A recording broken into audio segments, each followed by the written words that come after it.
ഇടതു വലതു പക്ഷം സംയുക്തമായി കേരള നിയമസഭയിൽ ആഴക്കടൽ ഖനനത്തിനെതിരെ മിനിഞ്ഞാന്നൊരു പ്രമേയം പാസ്സാക്കുകയുണ്ടായി.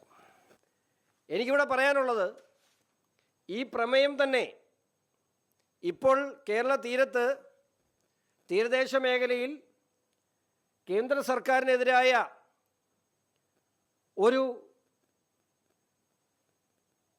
വികാരം കൊണ്ടുവരാനും ഇത് മത്സ്യസമ്പത്തിനെ ബാധിക്കുമെന്ന് വലിയ പ്രചരണം നടത്തി തീരദേശ മേഖലയിൽ അവർ ഹർത്താൽ നടത്തുകയും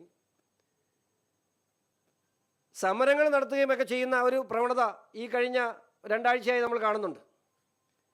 യഥാർത്ഥത്തിൽ ലക്ഷ്യം തീരദേശ മേഖലയുടെ സംരക്ഷണമല്ല.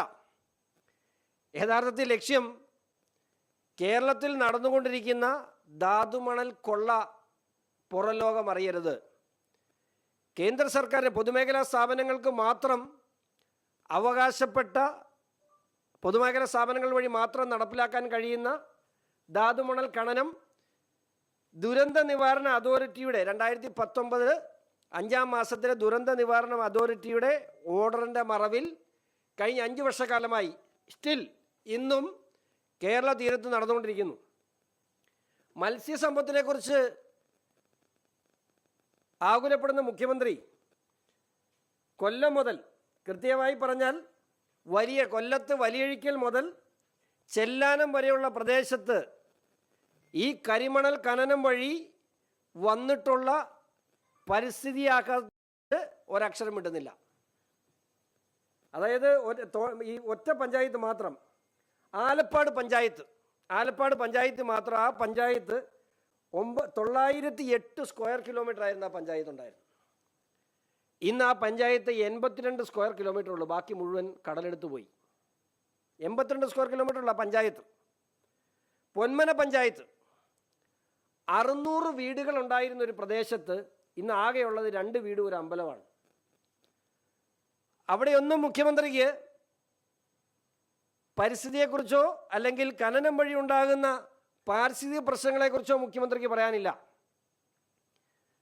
അതുകൊണ്ട് തന്നെ ഞാൻ പറയുന്നു, മുഖ്യമന്ത്രിയുടെ ആഴക്കടൽ ഖനനത്തിനെതിരെയുള്ള ഈ നിലപാട് തീരദേശ ജനതയുടെ കണ്ണിൽ പൊടിയിടുവാനും ഇവിടെ സുഗമമായി മാസപ്പടി തുടരുവാനും വേണ്ടിയാണ്.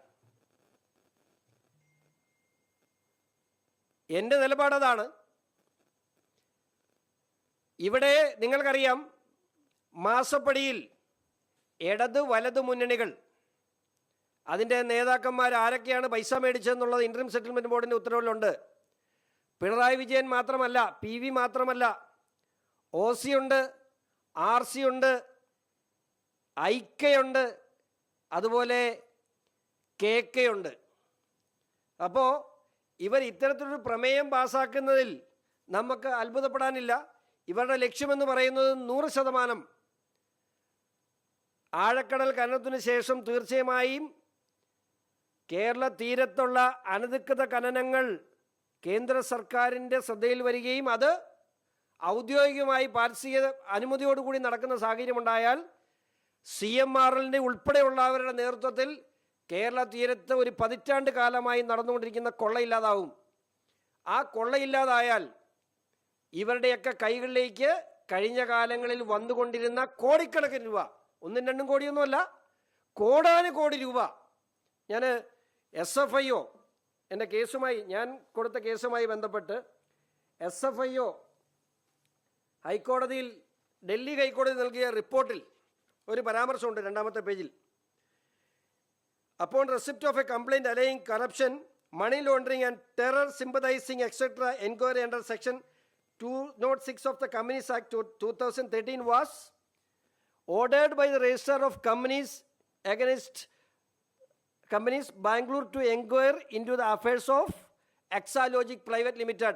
അതായത് ഇവർക്ക് തീവ്രവാദ ബന്ധമുണ്ടോ, എക്സാലോജിക്കിന് ഇതുമായി ബന്ധപ്പെട്ട് തീവ്രവാദ ബന്ധമുണ്ടോ എന്ന് അന്വേഷണ പരിധിയിലുണ്ട് എന്ന് SFIO ഡൽഹി ഹൈക്കോടതിയിൽ സമർപ്പിച്ചിട്ടുള്ള അഫിഡവിറ്റിൽ ബോധ്യപ്പെടും. നിങ്ങൾക്കെല്ലാം കയ്യിൽ അതുണ്ടെന്ന് ഞാൻ വിശ്വസിക്കുന്നു.